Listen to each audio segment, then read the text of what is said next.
Tanganga Inter, nuova indiscrezione di calciomercato spuntata in queste ore che scatena le voci su un possibile derby di calciomercato con il Milan per Jafet Tanganga. Ho visto che molti di voi ne stanno parlando all'interno del gruppo Telegram di Passione Inter, quindi ho deciso di approfittarne per fare il punto della situazione innanzitutto, raccontarvi per chi se lo fosse perso che cosa sta succedendo e poi spiegarvi un po' che tipo di giocatore è, in modo da poter fare delle valutazioni insieme per capire se può rappresentare o meno una buona opportunità per l'Inter. Lo facciamo ovviamente con uno dei format più apprezzati, più seguiti qui su Passione Inter, quindi innanzitutto ben ritrovate amiche e amici di Passione Inter all'interno del nuovo episodio di oggi, episodio in cui come sempre partiamo dalla notizia.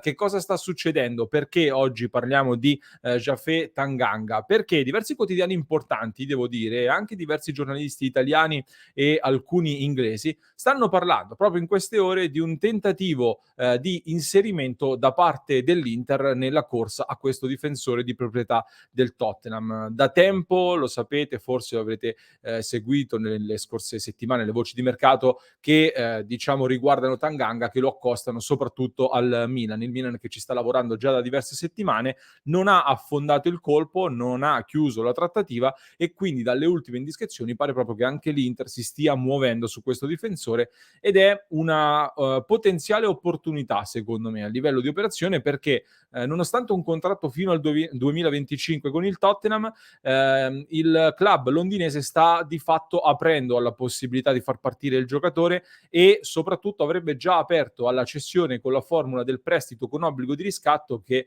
è una formula che comunque aiuta i club italiani e in particolar modo l'Inter in questo momento così particolare. Ma soprattutto sembra che un'offerta attorno ai 15-16 milioni di euro potrebbe convincere definitivamente il Tottenham a cedere il giocatore tra parte onerosa e riscatto tra un anno, ma soprattutto attenzione perché consideriamo che il Tottenham sembra non fare troppo affidamento su questo calciatore, quindi io credo che più si va avanti nella sessione di mercato, più possono esserci dei margini per trattare sia le condizioni che le cifre, ma soprattutto per rimandare ovviamente l'investimento poi alla prossima stagione. Tutti i fattori per cui diciamo teniamo d'occhio queste voci che stanno circolando in questo momento. Che cosa ne penso di Tanganga, di questo giocatore? Vi do un flash iniziale e poi dopo andiamo più in profondità per chi vuole analizzare in maniera più profonda. È un'opportunità interessante, credo che a livello di caratteristiche rappresenti qualcosa che può far comodo all'Inter, non da subito, secondo me, e tra poco vi spiego perché, ma in ottica di medio-lungo termine sicuramente sì. Però si porta, come vi accennavo, si porta dietro anche due grosse incognite dal mio punto di vista sulle quali dobbiamo ragionare. Adesso analizziamo tutto, andiamo più in profondità, vediamo tutte le caratteristiche del giocatore. Prima però, se ancora non l'avete fatto, vi chiedo di iscrivervi al nostro canale. Mi raccomando, cliccate subito sul tastino iscriviti, così non vi perderete neanche uno dei nostri approfondimenti che pubblichiamo ogni giorno, non vi perdete neanche la possibilità di partecipare alle nostre dirette ogni giorno alle 19:30 e ovviamente consigliate il nostro canale, ma consigliate anche il Fanta Passione Inter. Se volete partecipare alla nuova stagione del Fanta Passione Inter completamente gratis, vi lascio il link in descrizione per entrare nella nostra lega privata, completamente gratis del Fanta Passione Inter. Parliamo però di Tanganga, partiamo dalla carta d'identità, come facciamo sempre nel nostro format. Andiamo sul portale Transfer Market, dove troviamo questo difensore, classe 1999, alto 1,84 m, nato a Londra, di nazionalità inglese, anche se non erro con origini congolesi, 23 anni compiuti, è un difensore centrale che si sta specializzando anche da terzino e ha un contratto, come vi accennavo poco fa, fino al 30 giugno 2025 con il Tottenham. A livello di carriera non c'è molto da dire, nel senso che è un giocatore nato e cresciuto nel settore giovanile del Tottenham, quindi ha fatto tutte le giovanili del Tottenham fino poi a debuttare in prima squadra, anche se in prima squadra, come vedremo tra poco, finora non ha avuto ancora tantissimo spazio per vari motivi. È stato promosso definitivamente in pianta stabile nella stagione 19-20, una stagione un po' particolare nella quale è arrivato l'esonero di Pochettino e poi l'arrivo di José Mourinho. Anche in nazionale ha fatto tutte le selezioni giovanili fino ad entrare nell'Under 21, ma non ha ancora mai debuttato in nazionale maggiore. Questo per quanto riguarda quindi la carriera di Tanganga. A proposito del ruolo, come vi dicevo, si sta specializzando anche da terzino. Vi mostro a tal proposito una heatmap che secondo me è molto interessante. Questa la prendiamo dal sito invece SofaScore. Andiamo a condividere lo schermo per chi ci segue da YouTube, ma ve la leggo per chi ci ascolta in podcast. Una heatmap che ci mostra l'evoluzione un po' di questo calciatore da quando è arrivato in prima squadra. Nasce, come dicevamo, più come difensore, tra l'altro era sceso in campo anche in un amichevole contro l'Inter di Conte, aveva giocato sulla sinistra come centrale. Al primo anno di Premier ha giocato però più come terzino sia a destra che a sinistra, in entrambe le fasce, con qualche apparizione anche al centro, spostato appunto, come vi dicevo, sul centro-sinistra. Andiamo poi alla seconda stagione, dove invece ha cominciato a specializzarsi da centrale, ma soprattutto più a destra, e la stessa cosa in maniera ancora più evidente nell'ultima stagione, quella che si è appena conclusa, con qualche apparizione in situazione di emergenza sulla corsia di sinistra. Tenete bene a mente queste cose, questi dettagli e queste heatmap, perché saranno poi delle cose di cui dovremo parlare tra poco e faranno parte anche delle note negative, secondo me, del giocatore di cui dobbiamo parlare. Parliamo però prima delle caratteristiche di questo calciatore. Che giocatore è Japhet Tanganga? E diciamo subito che nonostante abbia già compiuto 23 anni, quindi non è più un giovanissimo, non possiamo più considerarlo un giovanissimo, soprattutto per gli standard magari della Premier League piuttosto che della Serie A, però la carriera di Tanganga in Premier League tra i grandi, diciamo così, non è esplosa per vari motivi legati soprattutto agli infortuni. Quindi che cosa possiamo dire di aver intravisto almeno finora? Perché in Premier, se non sbaglio, ha giocato in totale una trentina di partite, non di più, quindi non abbiamo un grosso campione di partite per poter fare le nostre valutazioni, ma da quello che abbiamo potuto intravedere si tratta sicuramente di un giocatore forte fisicamente, ben strutturato, buona agilità, buone doti atletiche, anche abbastanza veloce, bravo anche nel salto, infatti nei duelli aerei, soprattutto in difesa, è piuttosto bravo, mentre in zona offensiva deve migliorare nella pericolosità, soprattutto nel tempismo, quindi non ha segnato tantissimi gol e non è molto pericoloso in zona offensiva, mentre è molto più abile in difesa, nell'andare a duellare e anche nell'andare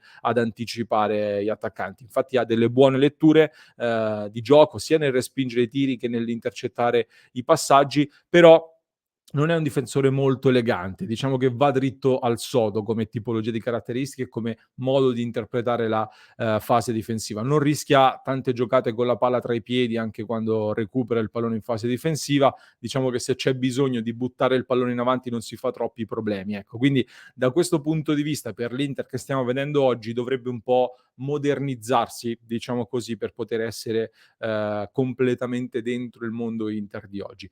In alcune movenze e anche nel modo di attaccare l'avversario, ma anche nel modo di andare sul pallone con una gamba in allungo, secondo me ha qualcosa che ricorda un po' il nostro Milan Skriniar, anche nei tackle ha qualcosa di simile. So qui già che verrò travisato, che verrò criticato per questo, io non dico che è come Milan Skriniar, dico che c'è qualcosa che secondo me lo ricorda nelle movenze, nel modo di aggredire, tra virgolette, l'avversario, ma è abbastanza chiaro che Milan Skriniar è un altro livello sicuramente rispetto a Tanganga. Skriniar è molto più continuo, soprattutto molto più concentrato in tutto l'arco della partita e anche più cattivo in senso agonistico nell'aggredire l'avversario, nell'attaccare il pallone, nel recuperare il pallone. È un'altra cosa sicuramente, però qualche somiglianza secondo me c'è per farvi capire un po' di che tipologia di calciatore stiamo parlando.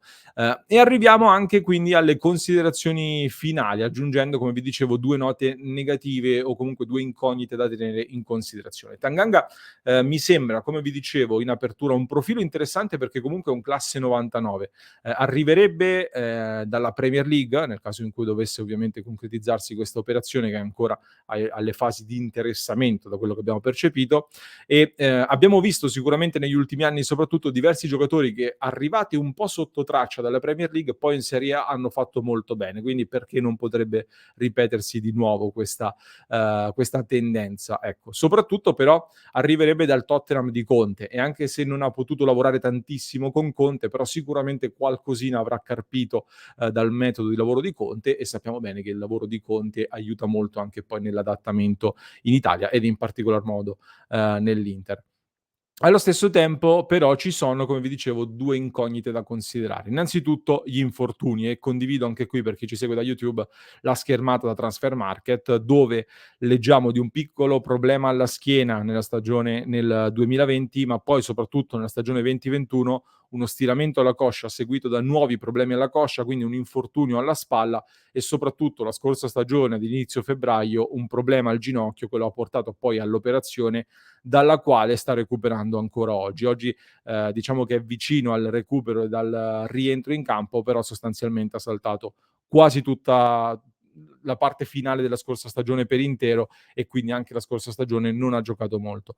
In una carriera così breve, una sequenza di infortuni così importante comunque è da tenere sicuramente in considerazione. C'è poi soprattutto un altro aspetto da considerare che secondo me rappresenta un'incognita, e si riferisce un po' anche a quello che vi dicevo di tenere a mente la heatmap di prima. Perché l'incognita per me oggi è un po' il ruolo, nel senso che nasce come difensore questo giocatore, ha giocato da centrale, rare volte a sinistra, più spesso sicuramente a destra, e poi è stato impiegato anche come terzino e come esterno sulla corsia di destra.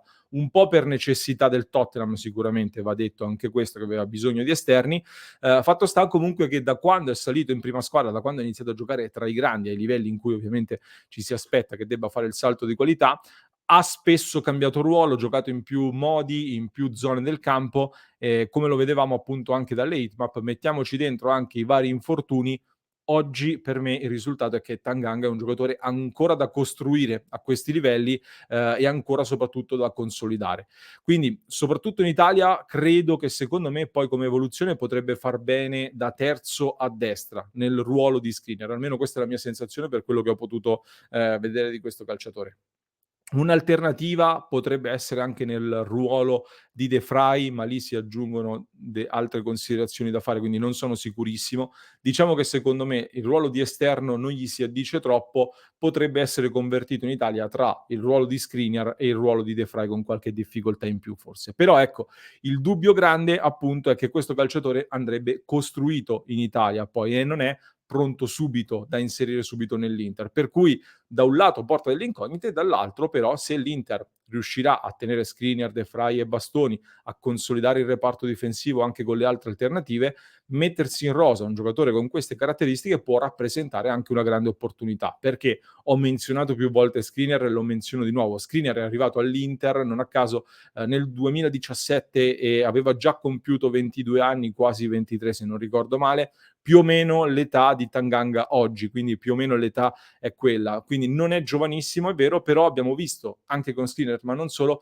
che i difensori tendono a raggiungere la propria maturità tra i 25 e i 26 anni soprattutto. L'idea quindi di poterlo inserire oggi in rosa, senza l'urgenza di doverlo mandare in campo subito, prenderlo con delle cifre e delle condizioni vantaggiose per poi farlo crescere con calma e valorizzarlo, secondo me può essere un'idea molto interessante rispetto a tanti altri nomi che si fanno in questi giorni di difensori che hanno più di 30 anni, che dovresti prendere subito con degli ingaggi anche piuttosto elevati, che poi rischiano di diventare un peso, uno scenario che nell'Inter abbiamo visto più volte purtroppo nell'ultimo periodo. Poi però ecco, sul quanto potrà crescere Tanganga in ottica futura, quanto potrà diventare forte in ottica futura, dobbiamo fidarci dei dirigenti dell'Inter, che sicuramente avranno avuto modo di studiarlo più a fondo e sicuramente hanno delle competenze superiori alle mie. Io vi ho dato un po' le mie impressioni, le mie opinioni e un po' anche la situazione, quindi attorno a Tanganga. Fatemi sapere che cosa ne pensate anche voi, fatemi sapere se lo conoscete, noi continueremo a parlarne, la discussione anche sugli altri temi di mercato all'interno del club di Passione Inter, su passioneinter.club, dove è partita la seconda stagione del club di Passione Inter.